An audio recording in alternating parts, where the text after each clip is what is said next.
Alors, mon cher François Martin, Bonjour Paul-Marie. je ne peux pas vous dire bienvenue parce que vous êtes vraiment ici chez vous. C'est le siège du Nouveau Tout à Conservateur, fait, tout à fait. notre revue commune. Euh, et quand je dis commune, c'est que nous l'avons vraiment lancée ensemble et Tout à que fait. vous y participez beaucoup. Tout à fait. Est-ce que je peux vous demander un exercice physique pour commencer, François Oui, je Martin? vous en Tendre prie. votre bras et Oui. prendre un exemplaire de la revue. Oui. Voilà, comme ça nos Absolument. amis verront c'est un avant-dernier numéro, c'est même ça. un numéro de l'an dernier. Vous n'êtes pas le plus connu de mes invités, Non. mais vraiment, j'ai tenu à vous convier à ces conversations parce que vous avez un nombre de choses vertigineuses Merci. à dire. Beaucoup de Français d'ailleurs qui n'ont pas la parole savent ça. beaucoup de choses, C'est ça. disent beaucoup de choses. C'est Et vrai. vous êtes vraiment exemplaire de ce point de vue-là. Votre vie que nous allons parcourir vous a amené à découvrir et comprendre beaucoup de choses en voyageant. En fait, c'est ça. Et ça donne enfin à 60 et quelques années, C'est ça, 69 69 en ans, plus. votre premier livre, Non, le troisième. le troisième livre, Oui. pardon, votre premier chez Jean-Cyril Godefroy, C'est ça. qui s'appelle L'Ukraine, un basculement du monde. Inutile Voilà. de dire que nous allons beaucoup parler de cette question ukrainienne et de ses immenses répercussions, que vous avez aperçues très tôt d'ailleurs, je peux vous en témoigner. Et je ne voudrais pas cependant que nous nous en tenions à cela, à ce livre, à l'Ukraine, bien que votre thèse, on peut la dire tout de suite, très étayée, et qu'il s'agit au fond d'une confrontation entre les États-Unis et la Russie, et peut-être entre les États-Unis Et l'Europe. et l'Europe. Et surtout, entière. à mon avis, aujourd'hui, entre les États-Unis et l'Europe, Et l'Europe. puisque les États-Unis poursuivent deux proies, l'une se défend et l'autre ne se défend pas. Donc ils vont manger celle qui ne se défend pas. Celle qui ne se défend pas, c'est nous. C'est nous. Voilà. C'est un livre très charpenté, hélas, si je puis dire, car il est implacable et il dessine un avenir Très sombre. Ouais, très sombre. Ouais. Mais avec un espoir. Des lueurs malgré tout. d'espérance, car Oui. il faut dire aussi que vous êtes chrétien. Oui, C'est ainsi absolument. que nous nous sommes rencontrés, on peut le dire. Oui, absolument. Grâce à Tout à fait. Jean-Frédéric Poisson Tout à et fait. Christine Boutin, puisque vous êtes Tout à un fait. des membres dirigeants C'est ça. de ce qui fut longtemps le Parti chrétien-démocrate et C'est qui ça. maintenant via la voix du peuple. C'est ça, c'est ça. Alors, il faut tout de même vous connaître un peu mieux C'est ça. pour comprendre la profondeur de votre vue. Pour commencer, vous êtes né au Congo, c'est Oui, bien ça? je suis né Ça au Congo. commençait bien pour apercevoir Absolument. le monde. Et aimer la France, parce qu'on aime souvent la France Oui, quand on la absolument. voit de loin. Ben, disons, c'est dans ma généalogie, puisque aussi bien mes parents que mes grands-parents, que tous mes oncles, sont tous des X-ponts. Tous des X-ponts. Alors, il faut dire et Polytechnique. des ponts colos. Voilà. Ce qu'on appelait à l'époque les ponts colos. Quand on sortait de Polytechnique avec 15,01, on allait à Bar-le-Duc, et quand on avait 14,9, on allait à Pointe-Noire. Donc, un de mes grands-pères a été en Indochine, ma mère est née à Hanoï, il a été ensuite en Algérie, il a été directeur des travaux publics du Maroc. Mon autre grand-père... Directeur s'est des occupé- travaux publics du Maroc. Donc le numéro 3, le troisième personnage de l'État. Puisqu'à l'époque, Ah oui. il y avait le gouverneur, le roi, et le troisième personnage de l'État était le directeur des travaux publics. Ça veut dire qu'à l'époque, on considérait les infrastructures comme la chose la plus importante Voilà à déjà faire. une première chose importante. Déjà. Oui. Voilà. Donc, mon père a été envoyé au Congo, où je suis né, entre Brazza et Pointe-Noire, dans la forêt. Ensuite, j'ai vécu au Sénégal. Pourquoi Ensuite, dites-vous dans la forêt? Oui. dans un village de forêt entre Brazza et Pointe-Noire, sur la route, quelque part. Donc, ils faisaient des routes et les ponts. Donc, on a envoyé la fine fleur des Français, de l'intelligence française, au fin fond du Congo. Ça veut dire l'importance qu'on accordait contrairement à ce que disent beaucoup Cette de gens, à mission. cette mission de développement. Voilà. Ensuite, il a été en poste au Sénégal. J'ai vécu à Saint-Louis. Ensuite, il a été en poste à Casablanca, au Maroc. Et ensuite, il est rentré dans le privé en Espagne, à Madrid, où j'ai travaillé 10 ans, où j'ai vécu 10 ans et j'ai fait toutes mes études au lycée français de Madrid. Et on parlera peut-être de l'Espagne si vous voulez, mais l'Espagne a structuré une grande partie de ma pensée et de mon cœur. Nous parlerons aussi de la Tunisie. De l'Espagne, voilà. Votre On femme parlera est tunisienne. Ma femme est tunisienne. D'Amérique latine, vous avez de nombreux Voilà. amis, vous allez souvent, vous êtes un grand voyageur. Enfin, ce type Oui, de j'ai- Français qui est j'ai vécu, avide de connaître Voilà. le monde. J'ai et vécu d'une au Brésil, j'ai fait curiosité. mes études à l'ESSEC après. Alors, à l'ESSEC, il faut dire À ce que c'est. l'ESSEC, j'étais la première promotion à Cergy, donc. École de commerce. Voilà, j'ai fait. Fameuse. Ensuite, j'ai été en poste à Rio, au Brésil. où j'ai vécu avec une Brésilienne. J'ai eu 2 enfants, dont un est mort dans un accident. Et ensuite, je suis rentré bas âge, alors. Dans un groupe En comment? bas âge. Oui, il est mort à l'âge de 7 ans. Il a été fauché par une voiture le long d'une route. Au Brésil? Oui, au Brésil, oui. Donc ils étaient 2 jumeaux, donc le deuxième, l'autre garçon que j'ai reconnu, que je vois régulièrement, avec qui je parle toutes les semaines, j'étais à son mariage, enfin voilà. Donc j'ai des attaches avec le Brésil extrêmement fortes. Comment? Gros chagrin. Oui, très un moment terrible. Et et ensuite une vie de commerce international sur une centaine de pays, plus de 100 pays, où j'ai passé mon temps en fait à observer les systèmes sociaux, les systèmes politiques. C'est ça qui me passionnait dans mon métier en fait. Alors, vous allez un peu vite en besogne là, mon cher François Martin, parce que vous auriez pu poursuivre la tradition familiale, faire Polytechnique, être un grand bâtisseur d'Afrique. Oui, absolument. Un colo ou alors un c'est militaire. C'est ça. Mais en fait, j'avais pas Qu'est-ce qui vous est arrivé? J'avais pas la fibre technique. J'étais pas un ingénieur du tout. Donc j'ai fait maths sup, parce que pour moi j'étais plutôt un littéraire, mais j'avais pas de littéraire autour de moi, donc je savais pas ce que c'était qu'une carrière littéraire. Je lisais, j'ai passé ma jeunesse à lire des romans d'aventure.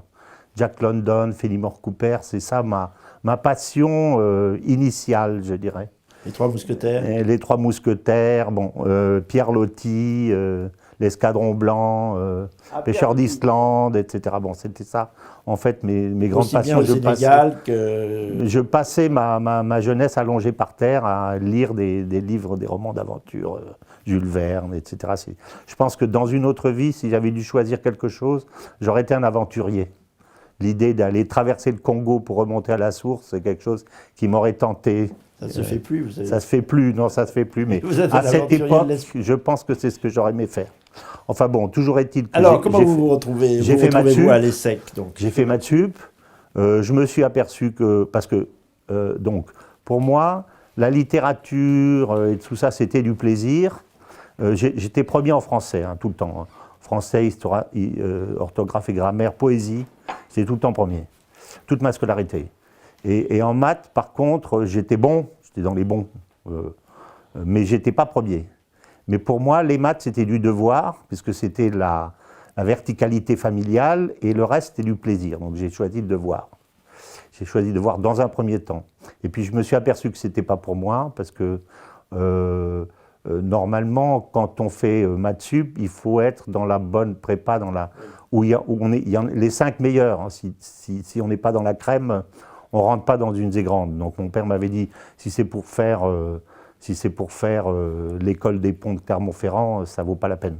Donc à ce moment-là... Et alors qu'est-ce qui vous a pris de vouloir faire HEC? Alors, si je cite HEC, c'est parce que j'ai oublié de dire que le Tout Paris vous connaissez, et vous connaissez Tout Paris, parce que vous avez une fonction secrète, mais qui ouvre bien des portes. Vous organisez les conférences d'HEC. Voilà, c'est ça. En fait, j'ai fait les deux. Oui. J'ai fait les deux. J'ai fait l'ESSEC dans un premier temps. Enfin, moi, comme mon père m'avait dit, de toute façon, il faut prendre une des 3 grandes, c'est tout. Donc, j'ai présenté HEC, ESSEC, Subdeco Paris, c'est tout. Rien d'autre. Comme ça, bon. J'ai raté HEC d'une dizaine de places, et j'ai eu l'ESSEC, et j'ai eu Subdeco. Donc, j'ai choisi l'ESSEC. Et puis, donc, plus tard, comme à l'époque, c'était en 76, on ne faisait pas d'enseignement de la stratégie.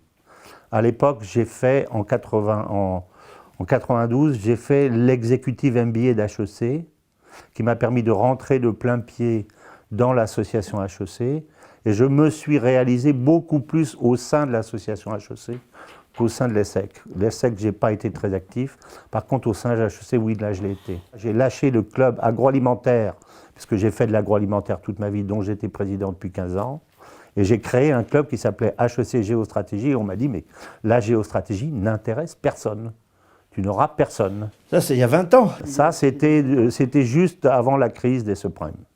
Et à ce moment-là, on s'est aperçu que la géopolitique intéressait tout le monde. Et j'ai eu Védrine comme premier intervenant, passionnant. J'ai eu Adler aussi, passionnant. Et puis ça a démarré. On en fait à peu près une tous les 2 mois ou une tous les 3 mois depuis cette époque. Voilà. Et ça m'a ouvert beaucoup de portes, dont celles qui ont fait qu'on nous avons créé ensemble ce club Eleuthéria dont nous parlerons peut-être également. Ah oui, Donc, voilà. vous êtes aussi président d'un club qui s'appelle le Voilà, Lutheria. c'est ça que nous avons créé ensemble. Magnifique, Ouais. club que nous avons créé ici même, d'ailleurs. Ici même, dans voilà, cette tout à pièce. fait. Qui Tout à fait. réunit de bons esprits, très souvent gradés, qu'ils soient militaires ou pas, absolument. dans l'administration, dans l'université, Voilà, et qui se préoccupent à juste titre des conditions de l'indépendance de la France. C'est ça, si tout à on fait. peut encore les trouver, Voilà. les organiser. c'est et pour les ça mettre que nous en avons œuvre. choisi ce nom qui veut dire indépendance, En grec. en grec, voilà, c'est ça. Alors, en fait, grec, d'ailleurs, vous avez été un de ceux qui ont permis, qui ont voulu que nous Ouais. mettions en exergue Voilà, du nouveau conservateur. absolument. Au fond des victoires d'Alexandre, on trouve Voilà. toujours Aristote. Voilà. C'est une phrase de Charles de Gaulle qui résume bien des choses Ouais, et qui tout vous à tient fait. à cœur. Tout à fait, elle me tient beaucoup à cœur parce en fait, c'est d'une certaine façon, j'y retrouve mon propre nom, en fait. Parce que je m'appelle François Martin, et François, comme vous le savez, franc, ça veut dire libre. En franchise de taxes, qu'on dit franc du collier, ça veut dire libre. Donc c'est la marque de ce que doit être pour moi l'intelligence, parce que si elle n'est pas libre, elle n'existe pas. Et d'autre part, Martin, ça veut dire fils de Mars, ça veut dire militant en fait. Ça veut dire combattant. Mars, c'est la guerre. Donc je suis à la fois, de par mon patronyme, un homme libre dans sa réflexion et un homme engagé sur le plan de l'action. Et en fait, j'y réfléchissais parce que en France, nous n'avons pas le domaine entre la doctrine et l'action est immense, mais nous n'avons pas de mots qui caractérisent ce qui est de la doctrine en action ou ce qui est de la pensée réfléchie. Il y en a un qui est l'organisation. L'organisation, c'est de la pensée réfléchie. Mais il n'y a pas que l'organisation. Il y a la mise en œuvre de la doctrine. Et ça, aujourd'hui, on pourrait peut-être dire que c'est l'équivalent de ce que les Russes appellent l'art opératif, qui est entre la stratégie et la tactique. Il y a un art opératif qui est la stratégie en action. Selon les circonstances, Voilà. c'était une Et obsession. il faudrait créer un justement. mot qui voudrait dire l'art opératif politique, par exemple. Et c'est dans cette charnière-là, C'est je un peu pense, ça la praxis, hein, je crois. je pense que c'est l'objet même du nouveau conservateur, c'est de remplir cet espace qui sépare la doctrine pure d'un côté et l'action politique de Une l'autre. phrase du général Voilà. de Gaulle dont c'était justement l'obsession Tout à fait. d'adapter la doctrine. Voilà. On s'est est rendu exactement fameux, là-dedans. même insupportable Et c'est à l'état-major pour adapter la doctrine aux circonstances. c'est l'essentiel du combat politique d'aujourd'hui, comme vous le savez parfaitement. C'est Voilà. ce que vous faites. Quand on a Voilà. appris cette phrase au fond des victoires d'Alexandre, on trouve toujours ça. Aristote, je ne pensais pas à vos deux noms, mon cher C'est François ça. Martin. Voilà. Je pensais simplement à cette pauvre droite, Voilà. parce que vous êtes aussi un homme de droite, Voilà. qui ne sait pas qu'il faut commencer par les idées Voilà, absolument. et remporter des victoires intellectuelles pour pouvoir C'est ça. remporter des victoires électorales. Tout à fait, absolument, c'est ça. Voilà. Et vous voyez, quand j'ai commencé, ce que je vais vous raconter après ma rencontre avec Charles de Gaulle. Et puis, pourquoi pas maintenant, et ben voilà. puisque nous parlons du général. que Bien vous aimez sûr, beaucoup. alors j'ai plusieurs caractéristiques dans ma vie et plusieurs rencontres. On va parler de Charles de Gaulle. Un jour, je tombe sur un bouquin qui était les mémoires de guerre en fait. Et je lis cette phrase. Quel âge aviez-vous? J'avais 30 ans. Et j'avais jamais pensé à la politique avant. Et je lis et les madones aux fresques des murs, etc. Je lis cette phrase. Je referme le livre et je me dis, c'est moi. Je ne me dis pas, voilà ce que je veux faire, je me dis, c'est moi. C'est-à-dire, je suis cette personne. Le livre vous définit. Et à partir de cette seconde-là, tout ce que j'ai fait, tout ce que j'ai pensé, tout ce que j'ai voulu faire, je l'ai fait comme si j'étais à la place de ce personnage qui dit ça. Alors, j'ai vécu toute ma vie une espèce de vie un peu bizarre à la Zorro, parce que Zorro n'est pas Avec un masque le jour? Non, en fait, Zorro n'est pas l'homme au masque noir la nuit, mais c'est véritablement un homme qui a deux vies, une vie sociale absolument normale et à l'intérieur de lui-même, une vie d'un homme politique qui est passionné par son pays, par son peuple et qui veut sauver son peuple. C'est ça. Le reste, c'est de l'habillage, mais en fait, c'est un personnage politique caché. Et moi, de par ma vie professionnelle amenée à m'occuper de mes 5 enfants et de mon fils brésilien avec une épouse qui travaille, en fait, je n'ai pas eu le temps de faire de la politique, dont toute la politique que j'ai faite, c'est faite sous une forme cachée à l'intérieur, à travers la réflexion, en me disant qu'est-ce que je ferais si j'étais à sa Je me place, suis toujours demandé etc. pourquoi François Martin et ceux qui nous regardent le comprendront quand ils liront votre livre, L'Ukraine, un basculement du monde, ça va bien au-delà de la question ukrainienne. Pourquoi vous n'avez pas écrit plus tôt? Parce que vous avez la plume facile, vous écrivez assez facilement. J'écris très facilement, oui. Et on vous lit facilement. Oui. Quelquefois, de temps en temps, je vous coupe parce que c'est presque trop facile. Oui, c'est vrai. Mais toujours de façon très fraternelle. C'est ainsi que nous travaillons au Nouveau Conservateur. Ouais. Et vous avez devant vous une carrière d'essayiste oui, toute tracée, absolument. là maintenant. Mais je vais vous dire, c'est très prosaïque, c'est parce que, en fait, comme j'ai travaillé pendant toute ma vie dans des postes de commercial international avec des responsabilités très larges, mais pas des statuts extrêmement élevés, puisque je n'ai pas été directeur international de chez Danone, etc. Donc en fait, je n'ai pas un statut qui fait que, quand j'allais chez les éditeurs, j'ai vu des centaines d'éditeurs et je n'ai intéressé personne. Ça, c'est un drame. On m'a dit une fois, mais si vous étiez à Thalie, monsieur, on vous prendrait. Et moi, j'ai répondu à l'éditeur, c'est pas le texte qui compte, c'est l'auteur. Si j'étais à Thalie, je ne serais pas venu chez vous. Et oui, parce que voilà. vous étiez un commerçant international. Voilà, enfin, absolument. Alors vous avez commencé par l'Amérique latine. Alors j'ai commencé par l'Afrique d'abord. D'abord l'Afrique. L'alimentaire, c'est d'abord ça. l'Afrique. L'Afrique, voilà. Alors l'Afrique, vous avez apporté un masque, c'est voilà. bien gentil. Il vient d'où ce masque? Alors celui-là, je pense que c'est un masque du Bénin, me semble-t-il. Je n'ai pas vérifié, mais... Ouais. Racontez-nous un peu, vous avez 25 ou 30 ans. Oui. Alors moi, je voulais, en fait, les deux voies principales de l'ESSEC, c'était le marketing, donc il fallait rentrer chez Procter, ou la finance. Et moi, je ne voulais faire qu'une chose, c'est des stages à l'étranger.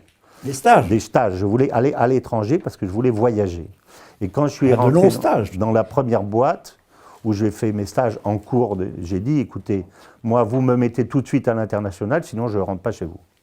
Et en fait, j'avais plusieurs grandes entreprises que j'intéressais, mais qui voulaient me former en France pendant 1 an, 2 ans, avant de m'envoyer à l'étranger.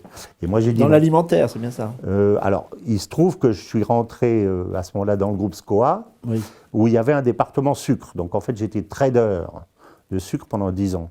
Mais le trading du sucre, tel que je le faisais à l'époque, était ce qu'on appelle, parce que vous avez, j'ai employé des mots anglais que vous n'aimez pas, vous avez les screen traders et les field traders. C'est-à-dire, vous avez les traders qui regardent sur l'écran, ceux qui font des manipulations sur l'écran, et puis vous avez les field traders, c'est ceux qui vont sur le terrain et qui vendent. Donc j'ai été au Nigeria, j'ai été, etc. Donc vous avez les négociants sur écran et les négociants de terrain. Voilà, c'est ça. Je traduis en langue française parce que nous n'avons pas de... Je n'avais pas pensé à prendre un traducteur. Absolument. Et donc, moi, je voulais aller sur le terrain. Donc, j'avais déjà fait mon premier stage en 1974 au Nigeria. J'avais vendu des bouées d'amarrage pour pétroliers au Nigeria. Un type qui m'a dit, tu vas vendre mes bouées d'amarrage pour pétroliers. Moi, j'ai dit, très bien. Voilà. Donc, j'ai été à Wari, j'étais dans le cœur du pays pétrolier nigérien. J'ai adoré ça.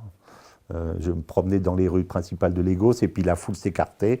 Il y avait un mort au milieu que personne n'osait toucher parce que si on le touche, la police tout de suite l'arrête en disant vous avez quelque chose à voir. Donc, je me suis aperçu dès le début de ce que c'était que la vraie vie, quoi.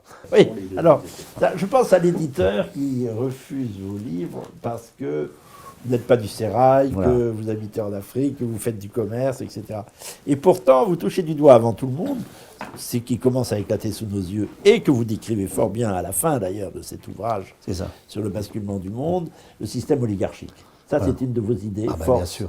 C'est que la démocratie est tellement malléable, manipulable, oui, à grands coups de propagande et de prévarication, comme je viens de dire, qu'en réalité, le mot ne fait que masquer un système oligarchique qui est infiniment pire, dites-vous, qu'un pouvoir que l'on peut dire dictatorial et qui se soucie du bien commun. C'est ça, quand il a le souci du bien commun, ce qui est souvent le cas. Ce qui est souvent le cas, oui. Chez vous, alors je vous coupe, parce que c'est un point important. Parlons des oligarchies. Oui. Vous préférez le système autoritaire, Franco par exemple, puisque vous avez écrit dans le Nouveau Conservateur Et Poutine qui ressemble à Franco d'une certaine façon. Et Poutine qui ressemble à Franco. Oui. Et vous parlez de Rawlings aussi, qui énormément. est le premier président. Adulé par son peuple. Oui, adulé. Ça n'était pas le premier président, qui était longtemps président du Ghana. Voilà. Et 19 ans. Qui a été très autoritaire. Oui. Bourguiba. Et qui a été adulé par son peuple. Bourguiba est affreusement autoritaire, mais comme il était socialiste, les socialistes ne le décrivent pas comme tel. Bourguiba a fait tirer sur la foule, il a fait assassiner ses opposants politiques. Personne ne reproche à Bourguiba ce qu'il a fait. Oui, il reste un très grand homme, mais il faut dire qu'il a beaucoup servi la Tunisie. Mais bien sûr que Ben Ali, son successeur, qui certes n'avait pas la cote, parce qu'il se souciait même moins de s'habiller de socialisme. Oui, je pense que c'est ça l'objet. En fait, il y a deux grands hommes en Tunisie, c'est Bourguiba et Ben Ali. A été aussi un grand homme. La Tunisie, parvenant à des niveaux de croissance enviables, moins maintenant, mais pendant... Très enviable par rapport à l'étendue de ses ressources, qui sont extrêmement faibles. Bourguiba et Ben Ali ont flirté avec les 10% de croissance, 7, 8, 9% de croissance. Oui, tout à fait, tout à fait. Alors, absolument. Restons un peu là-dessus. Pourquoi? Alors, je finis juste là-dessus. Parce qu'en fait, ils ont tenu à assurer l'ordre, la justice et la défense des frontières. C'est ça les trois prérogatives d'un État. L'ordre, quand vous avez l'ordre, vous n'avez pas encore la justice, mais vous avez les moyens pour que la justice s'exerce. La justice pour contraindre essentiellement les oligarchies et les puissants, et la défense des frontières vis-à-vis de l'extérieur pour maintenir la cohésion du pays. Voilà. Quand vous n'assurez pas ça, que vous soyez insistant. On confond les fins et les moyens. L'important, c'est les fins. Si les fins ne sont pas assurées dans un système démocratique, c'est que le système est dévoyé, qu'il est oligarchique, en fait. Et c'est ce qui se passe aujourd'hui. C'est ce qui se passe dans tout. Voilà. Par contre, le peuple qui, lui, c'est ce qui est important, quand un Rawlings s'assure l'ordre, la justice, le directeur, par exemple, le directeur, le ministre des commerces extérieurs commence à magouiller, etc., il est viré du jour au lendemain. Voilà. Il dit, chez moi, oui, il n'y a pas de... Chez moi, il n'y a pas de... Il y a aussi des dictatures plutocratiques, hein, ou des dictatures alors, là, oui. Qui masquent, elles aussi, comme la démocratie, des systèmes oligarchiques terribles. Bien sûr, bien sûr. Mais comme vous dites, le principal, c'est le contenu et la fin, c'est-à-dire la défense du bien commun, bien sûr. Dont vous repérez 3 piliers. Les 3 piliers sont là, oui. Alors en Tunisie, il y a une question de frontières nous enregistrons cette émission au mois de mars 2023, et vous avez certainement en tête le coup de force de l'actuel président. Oui, tout à fait, oui, absolument. Qui a fait payer par des pays africains d'où venaient des immigrés clandestins, qui arrivaient par le sud de la Tunisie, leur rapatriement de force. Mais bien sûr. Parce que, alors tout le monde a dit, mais qu'est-ce que c'est que cette dictature? Parce que tous les Tunisiens applaudissent. C'est évident, surtout les pauvres d'ailleurs. Parce qu'ils savent que, comme nous en avions discuté à une certaine époque, derrière ce système en fait de migration, en fait, c'est pas un système de migrants, c'est un système d'esclavage mafieux, effroyablement mafieux. Voilà. Et évidemment, si ça passe à travers la Tunisie, c'est parce qu'il y a un certain nombre de mafieux en Tunisie qui gagnent des fortunes avec ça et qui achètent les politiques. Et le président actuel ne veut pas ça. Donc comme il veut éradiquer ces systèmes mafieux, une des façons de l'éradiquer, c'est d'éradiquer ces rentrées de... Alors restons là-dessus, parce que c'est pas la migration le problème, c'est le système mafieux qui est derrière, c'est ça, la gravité. Élargissons, François Martin, à la question de l'immigration en général. Oui. Nous avons, à votre instigation, consacré tout un dossier au triptyque déracinement, immigration, déculturation. Oui. Et vous posiez dans un magnifique article, vraiment j'incite ceux qui nous écoutent, bien entendu, à s'abonner aux Nouveaux Conservateurs, mais en tous les cas à acheter ce numéro 4, ne serait-ce que pour votre article, mais il y en a beaucoup de très bons. L'immigration, c'est l'esclavage. Bah oui. Ancestral qui se perpétue sous un autre nom, avec la bénédiction des antiracistes en plus. Avec la bénédiction des antiracistes, alors parce qu'eux, ils touchent à l'arrivée pour essayer de ramasser ce qui reste et de justifier le fait de gagner de plus en plus d'argent. Ils n'ont absolument pas envie que le trafic s'arrête, parce qu'ils perdent leur pouvoir et leur trafic d'êtres humains. C'est le trafic d'êtres humains, toujours. Bien sûr. Qui est ancestral. Et des trafics d'organes dont on ne parle pas, etc. Enfin, c'est une horreur absolue. mais qui sont très bien portés, d'une certaine façon, enfin, dont les coupables se portent très bien en tous les cas. Sur l'Afrique, vous avez posé ce point très important, c'est que l'esclavage était, bien avant l'arrivée des coloniaux français, Bien sûr. aussi bien pour les pays d'Afrique du Nord, les pays arabes, Bien que sûr. pour l'Afrique noire, comme on disait jadis et naguère, que Bien je sûr. continue à appeler l'Afrique noire, Bien sûr. subsaharienne, comme on dit au ministère des Affaires étrangères, c'était un élément essentiel de l'économie. Oui, absolument. Les Européens sont arrivés, Oui, oui. en fait, pour prendre le relais, mais ce n'est pas les Européens qui allaient chercher Oui, c'est ces ça, c'est pauvres ça. esclaves dans les, Bien sûr, dans les villages. Hein. 97% des esclaves dont une partie a été vendue, parce qu'un certain nombre restait, il y en a en gros 3 tiers, c'est pas tout à fait ça, mais à peu près. Un tiers la traite de l'Ouest, un tiers vers la traite arabe et un tiers dans la traite intra. Mais de cet ensemble, 97%. Intra-africaine. Intra-africaine. 97% des Noirs vendus étaient raptés par d'autres Noirs. C'est-à-dire que l'Afrique est responsable de 97% des prédations sur ça. Et c'est la colonisation qui a arrêté ça. Oui. Et d'ailleurs, c'est D'où le une fameux question code qu'on ne noir se pose de jamais. Colbert, oui. Qu'on ne se pose jamais, c'est comment la colonisation a-t-elle été acceptée aussi facilement par les peuples? Parce que les corps expéditionnaires qui sont arrivés et qui ont comment dire, conquis ces territoires l'ont fait avec une immense facilité. Parce que pour la plupart des peuples, le système légal qui était mis en place avec éventuellement sa dureté par les colonisateurs était infiniment préférable au système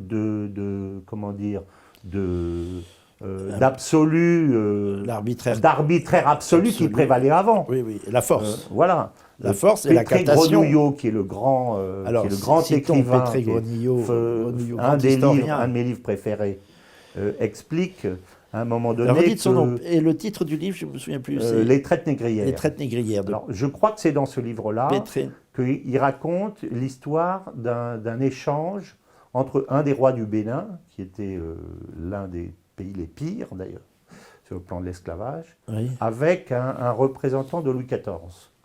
Et à un moment donné, parce que Louis XIV est arrivé plus tard, mais il y avait les Hollandais, il y avait les Espagnols, il y avait les Anglais, il y avait les Portugais, évidemment, qui ont représenté à eux seuls la moitié de la totalité de l'esclavage.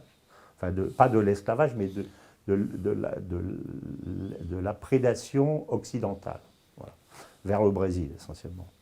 Et le roi du Bénin veut lui vendre toutes ses femmes et ses enfants.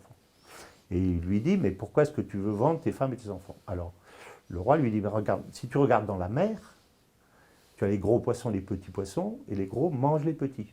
Ils font ce qu'ils veulent, ils mangent les petits. Pourquoi est-ce que Dieu, qui a si bien ordonné les choses, en aurait-il fait différemment sur la terre? Moi, je suis gros, les autres sont petits, je fais ce que je veux avec. Si je veux, je vends. Donc, en fait, l'arbitraire est institué en système. La force. Voilà. Et à partir du moment où les Français ou d'autres viennent avec la loi en disant, ils racontent aussi qu'à un moment donné, au Sénégal, oui, un type, un chef de village, est embêté par une petite vieille et la massacre à coups de canne. Il la massacre et il la tue. Le gouverneur de l'époque fait arrêter le type, le fait condamner à mort et le fait pendre au milieu du village pour l'assassinat. Et il dit, ici, ce n'est pas l'arbitraire qui s'applique, c'est la loi. Alors vous dites la loi de reprise, François Martin. Ouais. Mais qu'est-ce qui arrive avec le colonisateur? C'est la Bible. Enfin, c'est la loi traduisant cette immense rupture dans l'histoire des hommes qui a été le christianisme pour substituer à la force et l'arbitraire. C'est ça. En principe, l'amour, en tous les cas, la justice. La justice, oui. La justice, oui. Oui, je pense, oui, tout à fait, oui. Je dis ça parce que vous êtes très chrétien, c'est pas par hasard que vous avez suis chrétien, c'est vrai. C'est une de mes caractéristiques. Je vous ai demandé d'arriver avec quelques ouvrages. Ouais. Et je vois qu'il y en a beaucoup ouais.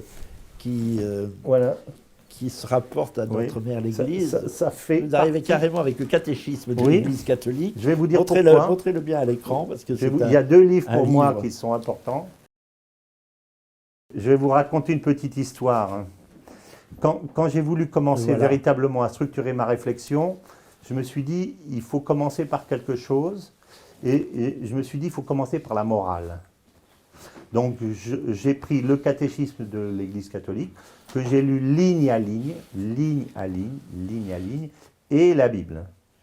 Et j'avais comme Bible une grosse Bible verte avec une croix dessus, qui s'appelle la Bible de l'abbé Crampon. On appelle le crampon. Oui, le crampon. Et donc je me suis promené avec le crampon dans tous mes voyages, parce que j'avais du temps dans les avions, et je lisais le crampon.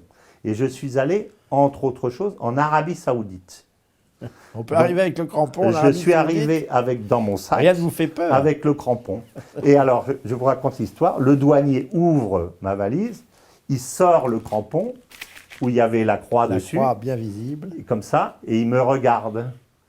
Et moi, je lui ai pris le livre des mains, je l'ai remis dans la valise, je l'ai remis dans le sac et j'ai fermé le sac. Il le laisse passer. En le regardant dans les yeux, il m'a dit passer. Oui, se regarder dans les yeux, ça veut Voilà. dire nous croyons. Voilà, Ça veut voilà, dire nous voilà. croyons. Que, vous croyez, je crois. En tout cas, où il y a eu une intervention d'en je haut. ne en tout pense cas. pas du tout qu'il Et après, y ait je suis allé à la une messe, équivalence évidemment. entre les religions. Après, je suis allé à la messe à Jeddah et à Dammam, les deux. Oui, c'est encore possible. Non, c'était pas possible. J'ai appelé l'ambassade en disant, moi je suis chrétien, je vais aller à la messe. Alors ils ont cru que j'étais non, pas un uluberlu encore, mais surtout que j'étais un islamiste, comment ça s'appelle, que j'essayais de percer les secrets, quoi, et que j'essayais un provocateur. Un provocateur, oui, pour le plutôt, compte oui. de la police locale. Donc je me suis fait insulter Ah par le oui, secrétaire. c'est un piège à l'ambassade. Voilà, Oui, c'est d'accord, ça, oui, c'est pardon, ça. j'avais pas Alors, compris. la secrétaire m'a insulté. Comme je ne me laisse pas faire, j'ai insulté. Je lui ai dit, mais passez-moi le conseiller commercial. Alors ils ont fini par me le passer. Il m'a dit, taisez-vous, où vous trouvez-vous? Alors je lui dis, je suis au Red Sea Palace Hotel. Alors il dit, soyez vendredi matin à 10h. Et je suis arrivé, il m'a dit, venez, ne Devant dites rien, votre hôtel. venez. Je suis monté dans sa voiture où il y avait sa femme endimanchée et ses 2 filles. Et on est allé dans un des quartiers de Jeddah où il y avait une ambassade, qui à l'époque était l'ambassade de Belgique, d'où sortaient les chants, où sortaient les cantiques. C'est-à-dire Et qu'on tout- disait la messe à l'ambassade de Belgique. Et tous les gens, C'est c'était incroyable. exact, il manquait que la croix, parce qu'il y avait les chants qui se répandaient dans tout le quartier, les gens qui arrivaient endimanchés, exactement comme dans une église. Et je suis donc allé à la messe. On va vous traiter de croisé, François Voilà. Martin. Et alors après, je suis allé à la messe, j'ai dit ça ne suffit pas. Yes. Comme la semaine prochaine, je suis Très à franc. Dammam, je veux aller à la messe à Dammam. Donc on m'a dit, j'ai été voir le prêtre, il m'a dit écoutez, vous téléphonez à tel numéro et vous dites que vous appelez Paul de la part de John. Alors moi j'ai dit je suis un ami de John, je voudrais parler à Paul, oui. Soyez à l'hôtel, je ne sais pas quoi, vendredi à 10h. On m'a emmené dans une bagnole et là je suis rentré dans l'Aramco. Dans le siège de l'Aramco, qui est un espèce d'immense quartier dans le désert, avec des sacs de sable, des trucs pour arrêter les avions, là, des miradors, etc. Et à l'intérieur, c'est une ville américaine avec des petits cottages et avec la salle de sport au milieu transformée en église. Et voilà. Et vous êtes là dans une ville américaine à l'intérieur de... Voilà. Donc voilà Alors, si tous mes les Français- messes, si mes tous les messes en Français Arabie étaient Saoudite. aussi combattants que ça, mon Dieu. C'est pour ça que je dis que je veux être à la fois militant et doctrinaire. Un J'essaie de Français faire- exemplaire. Mais il ne faut pas avoir froid aux yeux. Le problème de nos contemporains, c'est qu'ils sont lâches, non? Pas ça. C'est beaucoup. Ou alors que leur foi n'est pas chevillée au corps, comme la vôtre. Vous êtes pratiquant, je sais. Alors, je veux parler d'un Très peu pratiquant. des rencontres. Là, il y a une des personnes de mes rencontres qui m'a énormément apporté, c'est Monseigneur Escrivá de Balaguer, Oui. le fondateur de l'Opus Dei. Et l'Opus Dei n'est pas, contrairement à ce qu'on pense, une espèce de secte pseudo-maçonnique, etc. C'est un organisme de formation. Et Monseigneur Escrivá de Balaguer, lorsqu'il a créé l'Opus Dei en 1926, a amené à une époque où la foi, la philosophie de la foi était très cléricale, c'est-à-dire seuls les clercs avaient accès au paradis, étaient susceptibles d'être saints, et a amené la sanctification de la vie ordinaire. C'est-à-dire, il a dit, que vous soyez un commerçant international, que vous soyez un écrivain, si ce que vous le faites, vous le faites bien et vous le faites pour Dieu, c'est votre chemin naturel de sanctification. Alors ça, comment dire, c'est une sécurité pour l'homme du commun que je suis, absolument extraordinaire, parce que vous pouvez vous dire, si j'ai vraiment fait ça, par exemple, pour plaire à Dieu, et que j'ai essayé de bien le faire, j'ai fait mon travail de chrétien. Voilà. Parce que sinon, on est coupé de la vie. C'est-à-dire, je peux être chrétien à la messe, mais quand je fais du travail, je suis un salopard. Vous citez l'Opus Dei. Est-ce que c'est une des raisons de votre affection pour l'Espagne? Parce que c'est un de vos pays chéris. Non. Mon affection pour l'Espagne, elle est liée en fait à l'histoire de l'Espagne et au tempérament espagnol. Et surtout, en fait, l'Espagne, il y a deux choses qui caractérisent l'Espagne, c'est les deux couleurs du drapeau espagnol. C'est le sang et l'or. Le sang et l'or. Et il y a chez les Espagnols cette espèce de philosophie de la souffrance qui est extrêmement profonde et qui est dont la tauromachie est un symbole, par exemple. Dont la tauromachie est le symbole. Et Viva la muerte. Alors, Viva la muerte, je ne sais pas, mais en tout cas, à un moment donné, la souffrance est transmutée par la gloire. C'est-à-dire, je l'assume, et d'ailleurs, dans beaucoup de mélodies espagnoles, les mélodies commencent en mineur, et à un moment donné, elles passent en majeur. Et ça c'est l'or. C'est-à-dire, c'est Don Quichotte, je balaye moi-même mes misères, je bombe le torse. Voilà.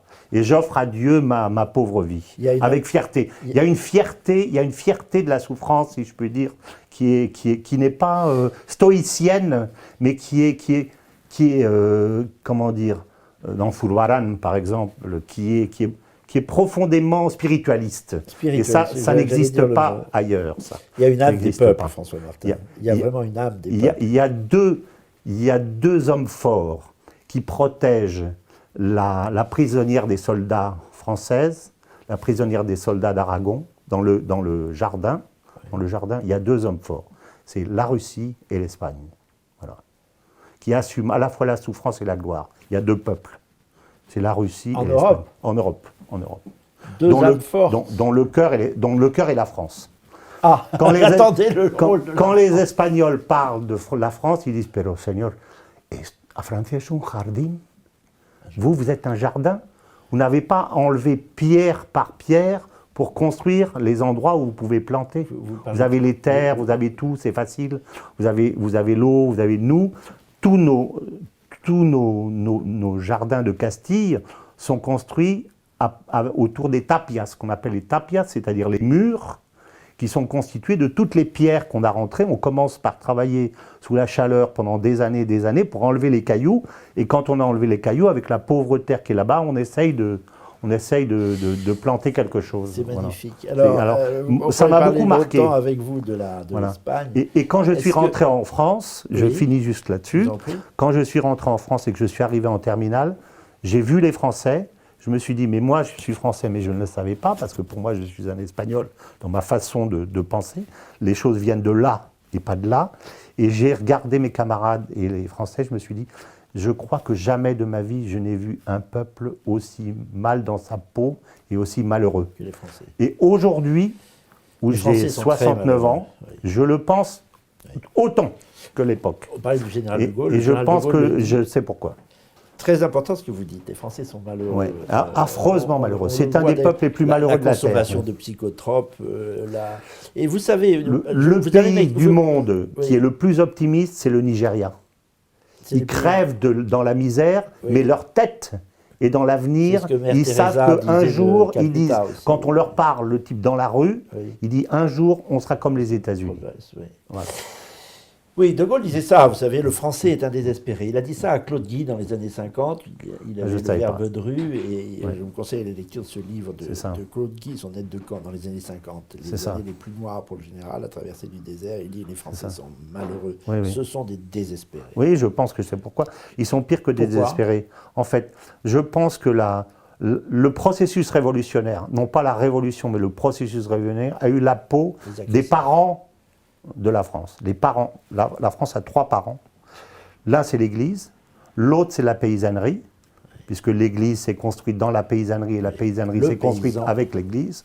Et le troisième, c'est le roi. Et le roi. Voilà. Et on a tué les trois. On dit le roi et l'Église, mais il faut ajouter le paysan. Bien sûr. On a tué les trois pour des raisons commerciales. Alors là, on en vient à un livre dont je vais parler. Parce que derrière se dessinait en fait quelque chose d'absolument extraordinaire. C'est la première mondialisation qui était en fait à travers l'industrialisation. Donc il fallait éradiquer... Ce livre, je le montre à l'écran, Histoire de la bourgeoisie en France. Le tome 2 surtout. De Régine Pernoud, en 2 tomes. Le deuxième tome, qui explique... La catastrophe, c'est la bourgeoisie. La catastrophe, c'est l'esprit bourgeois. Je ne dirais pas ça, parce que dans l'esprit bourgeois, il y a des bons côtés, le respect du travail, la bonne éducation des enfants, etc. C'est, je dirais, à travers le goût de la culture. Bien sûr, bien sûr. Loin de moi l'idée de... Je ne suis pas marxiste. Pas d'opprobre sur l'argent. Le but n'est pas... voilà. Mais une primauté de l'argent à travers une certaine, je dirais...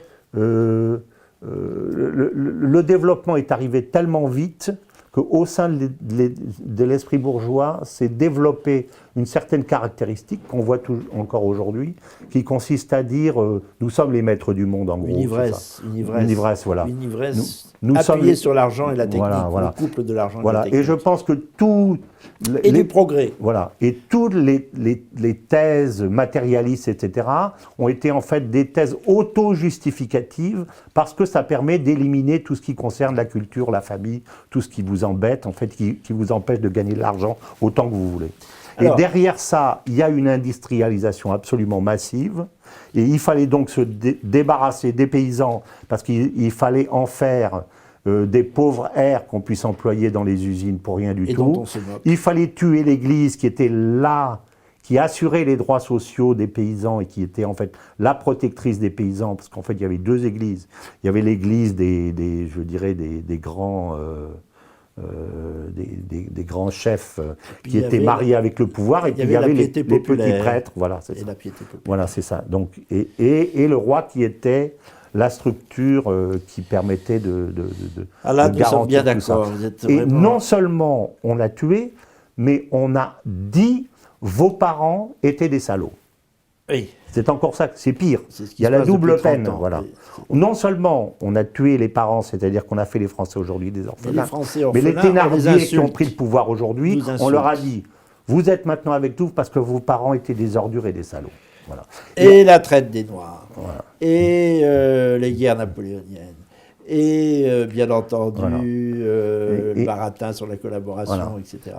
En Italie et en Espagne, et même en Angleterre d'une certaine façon, la modernité s'est construite sur l'univers classique. L'univers classique. Chez nous, elle s'est construite contre. Et tout notre problème est là. C'est pourquoi tout notre problème est là. C'est pourquoi nous sommes malheureux. Voilà, je pense que c'est ça. Les Français sont plus que des déracinés, sont des gens sans mémoire, sans histoire et ils sont perdus. La mémoire et l'histoire sont interdits. Voilà. Alors, l'Espagne et l'Amérique latine vous a beaucoup plu aussi. Revenons-en à vos voyages. Voilà. Alors, j'ai beaucoup voyagé aussi en Amérique latine. J'y ai d'abord vécu, puisque j'ai vécu à Rio. Mais ensuite, j'ai fait tous les pays. Et à l'époque, j'étais plus dans les... Pour vos affaires. Pour les affaires. Je travaillais dans une société laitière. Une société laitière où je vendais du lait en poudre. Donc à cette époque-là, j'étais chargé du Mexique jusqu'en bas. Donc j'ai fait, et Cuba, que j'ai très très bien connu à l'époque, où j'ai fait une quarantaine de voyages. Vous n'avez pas vécu à Cuba quand même? Non, j'ai pas vécu. J'ai compris aussi comment était le système castriste à l'époque. C'est formidable les hommes d'affaires, on les comprend très mal. Parce que je pense toujours à ces imbéciles d'éditeurs qui refusent vos livres. Bon, un homme d'affaires, mais qu'est-ce que de choses sait, apprend et voit un homme d'affaires. Oui, c'est ça, absolument. Mais ça les intéressait pas. Vous alliez à Cuba dans les années... Dans les années 80. Oui. Dans les années 80. Et en fait, à l'époque, Cuba n'avait pas de quoi payer. Non pas à cause de l'embargo américain dont on parle, mais parce qu'ils avaient planté toute leur contrepartie. Et donc, ils n'avaient plus d'argent. Même les Espagnols qui les ont soutenus tentaient plus, etc. Donc, ce que j'ai fait, c'est que je leur ai vendu du lait en poudre dont ils avaient absolument besoin. Et j'ai racheté du sucre. C'est-à-dire, j'ai monté 2 opérations de compensation de 10 millions de dollars où je leur ai vendu du lait et je leur ai racheté du sucre que j'ai revendu. Parce que comme je venais du sucre, mais c'est des opérations qui sont extrêmement complexes. C'est formidable. Parce que quand vous vendez du lait, si vous ne livrez pas le sucre, vous avez besoin d'avoir une assurance. Donc la COFAS devait me donner une garantie. Et il y avait un seul pays, une seule société qui avait monté un système comme ça, c'était Sucres et Denrées, c'était notre concurrent à l'époque du sucre. Donc la COFAS m'a dit, ah, attendez, le système de Sucres et Denrées n'appartient pas à Sucres et Denrées, il appartient à la COFAS. Donc on l'a monté et pendant des années, j'ai vendu régulièrement du sucre, du lait et je revenais avec des boîtes de cigares que je distribuais à toute la société. Déjouant un peu l'embargo américain. Voilà. Vous retrouvez toujours les États-Unis sur votre route. Vous Voilà, êtes un c'est Français ça. exemplaire. Voilà, c'est ça. C'est Tintin Voilà. face Et alors là, je géant dois rendre hommage à un américain. personnage, parce qu'en fait, mon choix de faire du commerce international est venu d'un des personnages de ma famille qui était je dirais, qui était un des cousins de mes parents. Je dirais pas qu'il était un peu méprisé, mais quand même, parce qu'il n'était pas polytechnicien. Et il n'avait pas voulu, je ne sais pas quelles sont les grandes études qu'il avait faites. Et c'est lui qui m'a offert le Bouffadou, parce qu'il avait une magnifique maison en Lozère. Donc il m'a offert ce personnage. On parlait des paysans il y a quelques minutes. Il s'appelait Masméjean.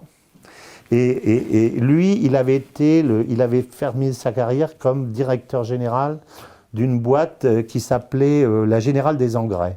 Et il vendait des engrais dans le monde entier. Alors je lui ai dit un jour, mais qu'est-ce que c'est ton métier? Il m'a dit, écoute, c'est simple François. Moi, je prends un billet d'avion et je peux faire le tour du monde sans $1 en poche, partout où j'arriverai, que ce soit à Moscou, à Hong Kong, à Los Angeles, à New York, etc. Je serai accueilli par des gens qui me nourriront et qui m'hébergeront. Alors moi, j'ai réfléchi à ça, je lui ai dit, moi, c'est ça que je veux faire. François Martin, alors, voilà que nous en arrivions à votre livre, mais restons sur ce Bouffadou, parce que il y a un mystère, c'est beaucoup plus efficace que les soufflets. Sur lesquels on s'épuise pour allumer des feux. Absolument. Alors que Bouffadou, voilà. On ne les trouve plus. Non, on en trouve, mais on les trouve, ils sont grattés, donc ils ne sont pas jolis. Celui-là est brut. Mais il est très beau, celui-là. Il est magnifique. Souffler dans un Bouffadou, c'est ça. C'est-à-dire un bâton creux, quoi. Voilà, c'est ça. Que le feu prenne tout de suite. Pourquoi on n'en trouve pas des Bouffadous? Parce que j'en avais un, mais un de mes amis a cru que c'était un bois pour allumer le feu. Oh là là, Bouffadou a disparu. Voilà, donc c'est lui qui me l'a offert, donc c'est un souvenir de cet homme. Française? Et en plus, le mot de bouffe, j'aime beaucoup parce que c'est les vieux mots, une bouffard, vous aimez la campagne bouffie. Française, hein, aussi, au milieu de tout ça, ça ne vous a pas empêché de... Et il avait une maison en Lozère absolument magnifique, dans un endroit qui s'appelle Gros-Viala, où il avait une maison qui donnait à 360 degrés. Et ça, c'est une autre de mes caractéristiques qui vient je pense, d'une anomalie physique que j'ai. J'ai une anomalie sanguine et j'ai une partie du sang, j'ai une anomalie des globules rouges qui ne fixe pas l'oxygène. Donc je suis en permanence à 83-85 de saturation sanguine alors que les gens normaux sont en 98. C'est-à-dire que je vis en permanence sous une forme où la plupart des gens seraient morts. Donc, je ne peux pas aller en montagne, au-delà de 2000 mètres. La montagne vous est interdite. Je monte, mais il faut que je redescende tout de suite. Au niveau de la mer, je suis extrêmement bien. Oui. Et le professeur, c'est extrêmement rare parce que, d'après ce que m'a dit le professeur, qui s'appelle Galactéros et qui est un oncle de Caroline, voilà, qui est celui qui a inventé ce truc-là. Il n'y a que 2 familles, semble-t-il, au monde qui ont ça, nous et une famille en Chine. C'est rarissime, et je pense que je suis en permanence en déficit d'oxygène, en fait. Donc je ne peux pas faire d'efforts violents, je peux faire des efforts prolongés, mais pas violents. Mais oui, mais vous êtes très souvent dans votre bureau aussi. Mais je pense qu'il y a une tradition psychologique de ça, et c'est ça qui est intéressant, c'est que, étant constamment en déficit d'oxygène, j'ai besoin d'air. Voilà. Je ne supporte pas d'avoir une paroi devant moi. Je ne supporte pas d'avoir quelqu'un devant moi. Il faut que je sois devant. Le voyage. Il faut que je sois, quand il y a une compétition, il faut que je sois devant. J'ai besoin d'air psychologiquement, intellectuellement, physiquement. C'est pour ça que j'ai choisi le bateau, comme j'ai fait beaucoup de bateaux, énormément de bateaux. Ah, je ne savais pas. Ouais, voilà. Il y a la mer en plus. Il y a, voilà Ah, d'où le coquillage Et qui m'a la- intrigué voilà. quand vous êtes arrivé dans Et voilà, au c'est siège ça. du nouveau Voilà, c'est conservateur ça. avec une J'adore étoile la de mer. et un coquillage. J'adore la mer. Alors, J'adore absolument la mer. Voilà. Vous adorez trop de choses, vous Bah, êtes d'une curiosité insatiable, vous êtes à ce titre-là un Français exemplaire. Vous m'avez dit quelque chose sur lequel je voudrais revenir parce que ça va nous permettre de revenir aussi à votre livre, Oui. l'Ukraine, le Oui. basculement du monde. À propos de Franco, à propos de Bourguiba, de Ben Ali, à propos de Oui. Rawlins, Mhm. le dictateur, l'affreux dictateur post-fasciste qu'on nous présente sous les traits de Poutine ne vous effraie pas. Pas du tout. Du moment, est-ce qu'il coche les 3 cases importantes? L'ordre, la justice et la défense des frontières. C'est ça qu'il faut voir. Mais même en matière de démocratie, il est soutenu par son peuple dans des Ah ben, proportions bien sûr. qui n'ont rien à voir avec Ah ben, bien le sûr, avec soutien nous. dont jouit Emmanuel Macron en Bien France. sûr, bien sûr. Parce que bien sûr. celui qui est dictatorial, c'est plutôt Emmanuel Macron Ben, qui a un taux de satisfaction. je ne sais pas plutôt s'il est autour de 25 ou dictatorial, mais en 30%. tout cas, il n'assure pas ses Et en missions. tous les cas, la majorité du peuple russe soutient Poutine. 100%. Donc, Parce qu'ils la savent très bien que si démocratie, Poutine n'était pas là, c'est pour ça que l'argument qui consiste à dire on arrive à vivre mieux en France qu'en Russie, qu'on vous sort à la télé régulièrement, ce sont des phrases d'oligarques, en Oui. fait. Ce sont les oligarques qui vous disent ça. Ils sont plus à l'aise Ils en sont- France. Ben, parce qu'ils sont les oligarques. Oui. Parce que s'ils étaient D'où la gilets jaunes sur les stigmatisation ronds-points, des ils ne vous oligarques diraient pas russes. ça. Oui, c'est parce Vous que comprenez? ça les C'est gratte. en fait, il faut dire ça à un journaliste Ouais. qui vous dit attendez, on est mieux en France. Il dit oui, vous dites ça parce que vous êtes un oligarque. Et oui. Vous êtes Et- à et- côté du pouvoir et et, qu'un vous pouvoir construisez fort- le pouvoir. Qui a été celui du roi pendant très longtemps, Voilà. qu'un pouvoir fort tient en bride les oligarques, c'est-à-dire les Ben, c'est puissances ça. privées. Quand vous qui allez en s'arrogent le bien Tunisie commun. aujourd'hui, quand vous allez dans la famille de mon épouse, qui font partie de la haute bourgeoisie, qui était proche du pouvoir autrefois, qu'il est encore, ils vous disent ce président est un salopard, il est autoritaire, il est affreux. Quand vous allez voir le peuple, ils vous disent on veut une bonne dictature. On ne veut pas de la démocratie qu'on nous a mise après la Révolution, où tout le monde s'en est mis plein les poches. Qui cache Tout le monde qui est. cache Ils sont tous oligarchies. corrompus. Mais Là, c'est on- le cas, voilà. aussi en France. Alors, Voilà. donc, Poutine, la Russie, l'Ukraine, François Martin, Ouais. ça vous a fait beaucoup cogiter. Absolument. Je vous ai eu le matin, je venais d'appeler Éric Zemmour, où on a appris que les troupes russes entraient dans le Donbass. C'est ça. Ce qu'on a appelé l'invasion de l'Ukraine, c'est complètement fou. C'est parce ça. qu'il y a pas L'invasion est d'Ukraine, américaine, en ça, 2014. Pour commencer l'invasion. Bah oui. Et le fait des États-Unis. Bien sûr. Et l'Ukraine a été envahie par les États-Unis à partir de Maïdan. Voilà, c'est ça. Et le contrôle de son gouvernement Voilà, c'est à ça. Kiev. Et la guerre civile, qui a fait 20 000 morts. La guerre civile Qui a fait 20 000 morts. du gouvernement américain de Du Kiev gouvernement américain de Kiev contre la population russophone du Donbass. russophone qui voulait parler russe. Voilà.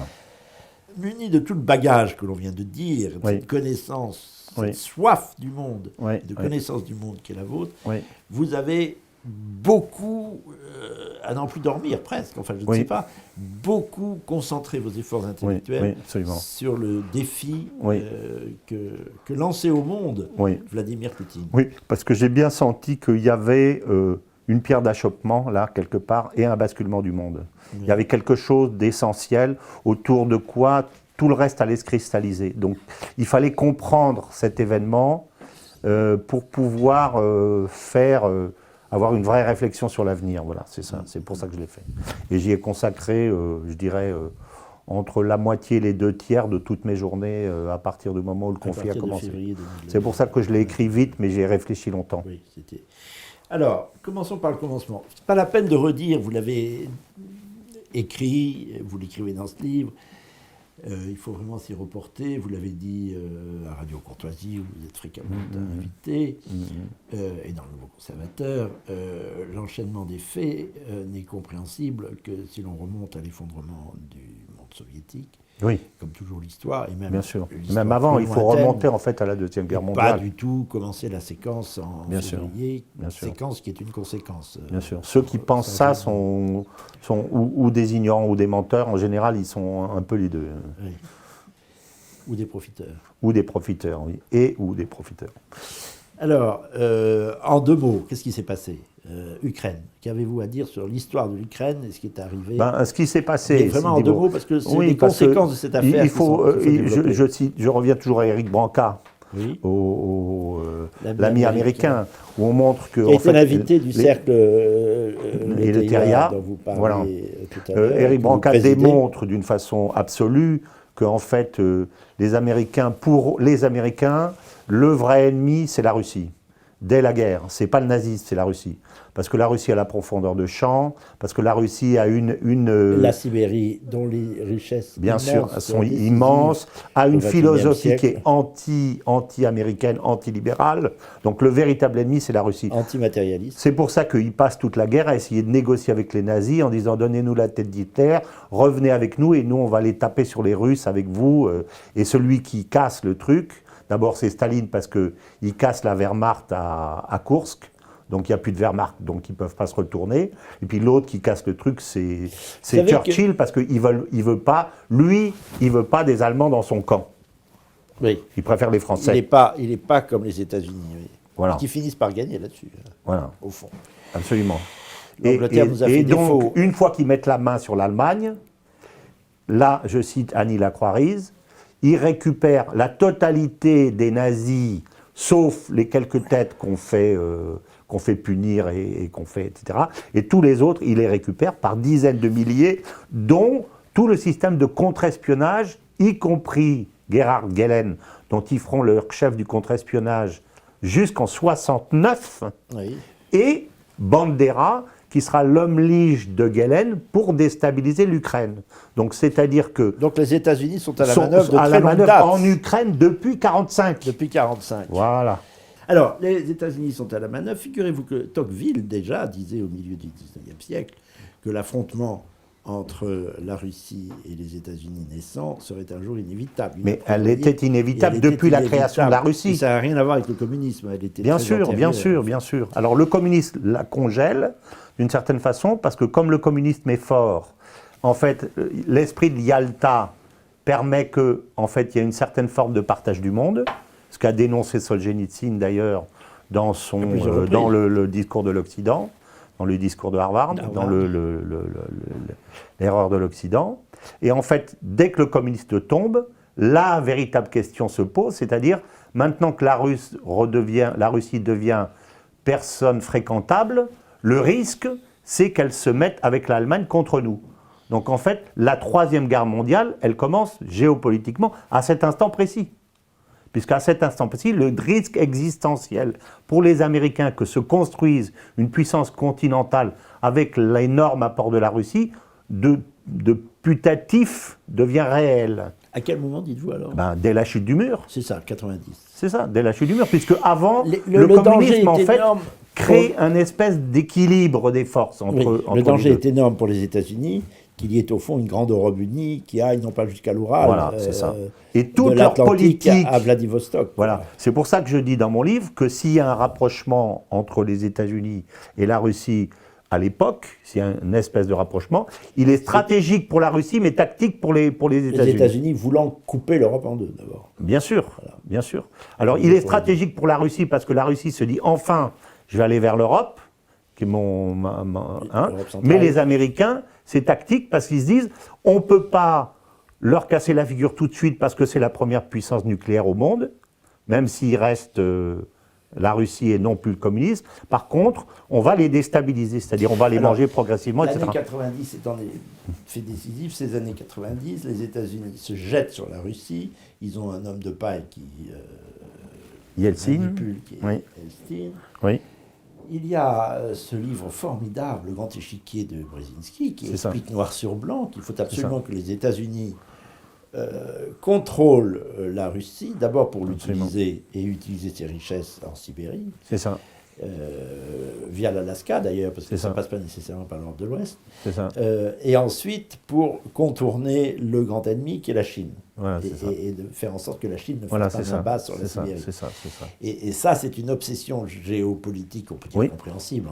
Elle entre dans les intérêts stratégiques à très long terme, bien compris tels que Brzezinski les expose. Oui. Et ça éclaire sous un jour entièrement différent l'affaire ukrainienne. Évidemment. Mais c'est évident. les États-Unis ayant tout fait pour pousser à la guerre, et vous m'avez dit Poutine a fait une erreur, mais est-ce qu'il a fait une erreur? Alors, au début, je n'ai pas dit qu'il avait fait une erreur, j'ai dit qu'il était tombé dans le piège. Voilà. Le piège, le premier article que j'ai fait quand j'ai vu arriver quand j'ai vu intervenu, je dis « Et le piège vient de se refermer, 3 petits points sur Poutine ». Parce que depuis 2014, Victoria Nuland, qui est la chargée du département d'État et la femme de Kagan, qui est le patron des néoconservateurs, qui sont ceux qui cherchent la guerre à tout prix, partout Il y a une où c'est particularité, possible, c'est qu'ils etc. sont surtout démocrates, d'ailleurs, les néoconservateurs. Absolument, Je n'aime pas beaucoup absolument. ce mot, moi, puisqu'il est plus que trompeur. Ce Ouais, sont les absolument. démocrates, comme Brzezinski, d'ailleurs. Absolument. Donc, elle fixe au gouvernement ukrainien, d'abord elle choisit le gouvernement, Elle forme le gouvernement. elle forme le ukrainien. gouvernement, elle nomme comme ministre des Finances Elle le dit, une Américaine qui reçoit la nationalité ukrainienne le jour de son intronisation comme ministre. C'est quand même fort, ça. Ça s'appelle pas une colonisation. Non. Je vous nomme ministre à Kiev, mais n'oubliez pas de prendre la nationalité. Ukrainienne, voilà, c'est ça. Et qui était d'ailleurs qui est la patronne, la conseillère économique la conseillère économique de l'ambassade américaine à Kiev. Non mais tout est clair, on le retrouve dans le livre, tout ça est clair. Ce qui est donc, moins clair... pour terminer, donc, il rentre dans le piège, mais parce que le piège est monté de longue date depuis 2014 et même avant, oui. Puisqu'il s'est annoncé depuis 2007-2008, comme quoi l'Ukraine rentrera dans l'OTAN. Donc il finit par rentrer dedans, mais en fait, il s'en sort par sa supériorité, par les armes, en fait. Par les armes. Voilà, ça, c'était pas gagné. Ça, c'était pas gagné. Et il rentre tout doucement, avec 150 000 hommes, ce qui permet, pour moi, de rendre absolument injustifiable toutes les attaques qui disent qu'il avait une volonté de prédation sur l'Ukraine. Quand vous rentrez dans un pays avec 150 000 hommes, quand Hitler a voulu prendre la Pologne, il a attaqué avec 1,5 million d'hommes, pas avec 150 000. Surtout qu'on retourne à une guerre conventionnelle. Voilà, absolument. Et alors, il voulait éviter, à mon avis, en grande partie, le risque de vietnamisation. Parce que le risque, c'était de s'embourber, de se faire vietnamiser. Donc, il sort pas Saddam, il sort un pion pour voir. Voilà. Donc, on envoie les gens à Kiev, ces soldats à Kiev, histoire de fixer une grande partie de l'armée qui est obligée. Et puis, après, il détruit les infrastructures militaires. Voilà. Le plus important dans tout ça, ne nous répétons pas, qu'on lise votre livre, vos articles, qu'on lise tout ce qui est écrit sur le sujet qui commence quand même à s'éclairer pas mal. Le narratif officiel, là aussi, c'est comme pour la Covid, est en train de s'effondrer complètement. Mais c'est la conséquence. Et là, vous les avez aperçus très vite, ce que vous appelez le basculement du monde. C'est ça. Ça met fin à une période qui a justement commencé en 90, avec la guerre d'Irak, par exemple, où la suprématie américaine est incontestable, les États-Unis se permettent tout, ratent tout. Restent cependant les phares de la démocratie et de la liberté du monde, avec des millions et des millions de morts et des carnages et des échecs. Qui est la rhétorique de la Révolution française, rien de plus. Nous vous massacrons pour vous amener la liberté et le bonheur. La Révolution française. Voilà. On y est. Hein. Terrible. Mais Napoléon. Là, du coup, il se passe quelque chose que vous avez très vite vu. Et j'avais publié sur le site du Nouveau Conservateur un article en express, parce que ça me paraissait extrême. Le coup d'œil était très prémonitoire. Nous sortons du monde unipolaire américain en 22. Et en effet, c'est-à-dire l'an dernier, on commence juste à entrer dans un nouveau monde, dont vous dites qu'il est multipolaire. Et en effet, la réorganisation des forces internationales va être accélérée très profondément par la guerre, très profondément. Y compris la en Russie, majorité des pays du monde, ce que le journal Le Monde continue à appeler la communauté internationale. Elle n'existe plus, la communauté internationale, c'est réduit aux États-Unis et aux pauvres Européens qui la suivent. Parce que la majorité des pays du monde refusent les sanctions contre la Russie, jusqu'à des piliers du monde américain comme l'Arabie Saoudite. Qui dit niet à Biden et qui le renvoie à coups de pied dans les fesses, et qui reçoit Xi Jinping comme le roi du monde 15 jours après, et qui annonce après qu'elle se fera payer dorénavant en yuan au lieu de se faire payer en dollars. Qu'est-ce qu'il faut de plus? Et on ne parle même pas de ça. alors que le pacte de Quincy est la base de toute la politique américaine depuis la guerre. C'est ahurissant. Notre pauvreté de réflexion géopolitique, Paul Marie est on arrive quand même à comprendre des petites choses. Le problème, c'est qu'on n'arrive pas à le dire. Mais rien de tout ça. C'est que les médias nous sont fermés.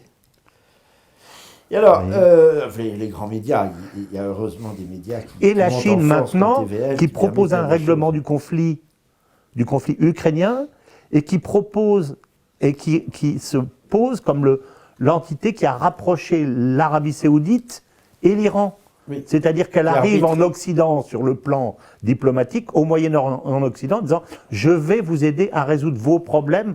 C'est un basculement du monde, ça. Les États-Unis perdent pied diplomatiquement. C'est un basculement du monde complet, ça.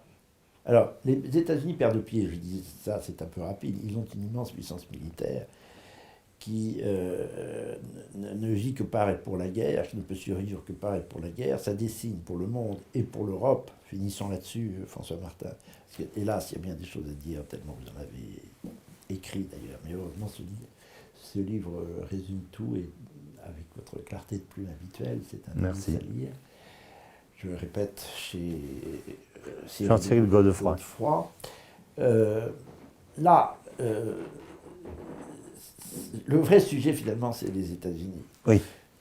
Que vont-ils faire? C'est ça. Certains parlent de désagrégation, d'effondrement des États-Unis. J'y crois pas. Nous avons publié, à votre instigation d'ailleurs, c'est vous qui avez trouvé le titre, deux dossiers sur l'Empire impensé, c'est l'Empire américain, dont vous dites à juste titre qu'on ne le pense pas. Bah oui. Mais il y a un volet impérial qui est en net repli. C'est ce qu'on vient de dire, qui ne fait plus la loi dans le monde, comme elle l'a fait au XXe siècle, et surtout à partir de 1990 jusqu'à 2020. C'est ça. 2022. Mais en plus, il y a une désagrégation interne. Alors là, il y a un conflit entre vous et moi. Oui, absolument. Je suis plus sur les thèses de Todd, que j'avais précédé d'ailleurs, quand il parle de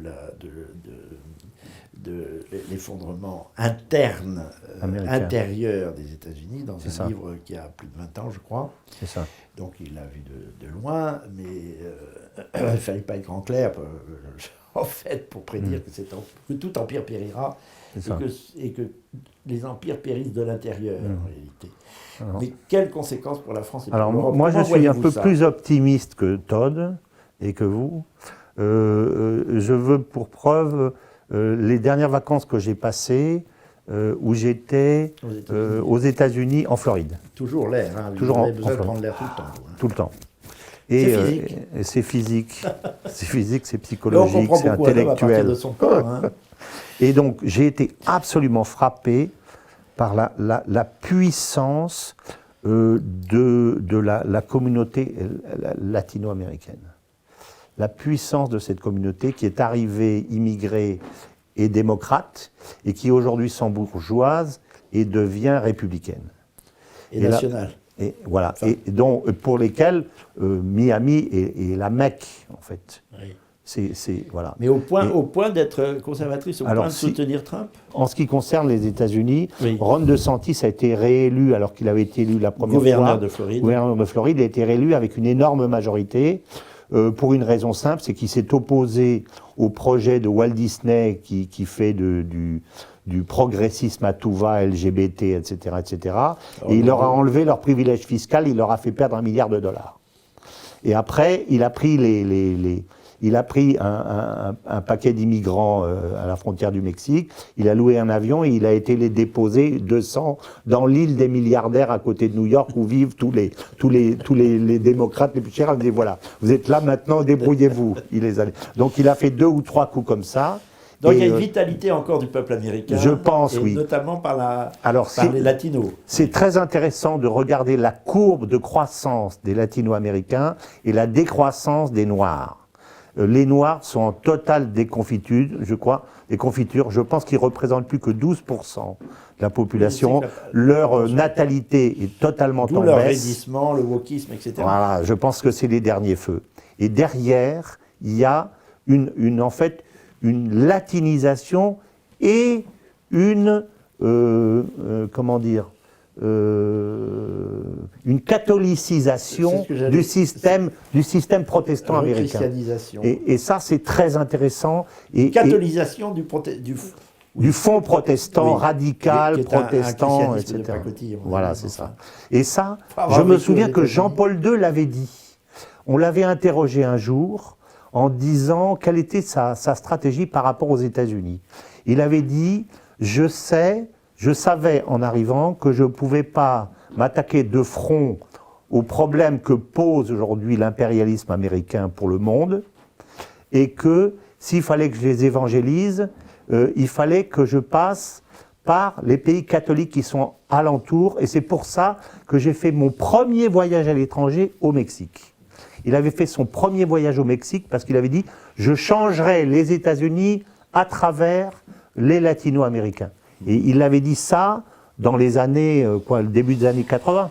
Alors, on ne sait pas ce que va Voilà. devenir cet empire. Donc on je sait crois qu'il reflue, encore à une transformation du système américain et à travers les latinos. Alors, François Martin, merci pour cette longue conversation. Je suis très heureux que nos spectateurs vous connaissent mieux, parce que le moins qu'on puisse dire, je tire une conclusion qui est une évidence, c'est que votre insatiable curiosité du monde Merci. fait de vous, et votre service du pays, en toutes circonstances. Vous avez raconté quelques anecdotes. Un magnifique serviteur du pays, bien que jamais fonctionnaire. Voilà, eh ben oui, c'est ça. Je suis un espèce de Zorro. Ma vocation politique est restée cachée jusqu'à ce qu'elle ressorte lorsque nous nous sommes parlé, en fait. C'est aujourd'hui qu'elle sort. Pour le Nouveau Conservateur, j'avais envie de vous passer commande de plusieurs articles, notamment sur la Tunisie, après ce que nous avons oui, dit. très volontiers. Mais sur bien d'autres sujets. Lisez, chers amis, l'Union européenne et la guerre de Pierre Ménard, qui donne une suite à notre conversation. D'accord. Et pour commencer, l'Ukraine, un basculement du monde, Merci. de François Martin. Vous savez ce qu'a dit De Gaulle à Marcel Jeanneney quand il va le voir à Colombie en 69 et pleurer en disant « Mon général, nous avons perdu le référendum et je n'y suis pas pour rien, etc. Que puis-je faire, que puis-je faire maintenant ?» Le général de Gaulle répond « Écrivez. » Écrivez. Voilà. Et alors, c'est pas normal qu'un homme comme vous n'en soit qu'à son 3e livre. C'est vrai. Vous allez commencer une maintenant que j'ai un carrière éditeur. À 67 ans, vous allez commencer à 69 ans. 9 ans. Je vais pas commencer une carrière de dictateur, mais je vais de commencer littérateur. Que de choses à dire, que de gratitude j'ai pour vous. Et merci je pense beaucoup. tous ceux qui vous ont écouté aujourd'hui et qui vous liront et qui vous retrouveront. Merci François. Merci Martin. beaucoup. Merci.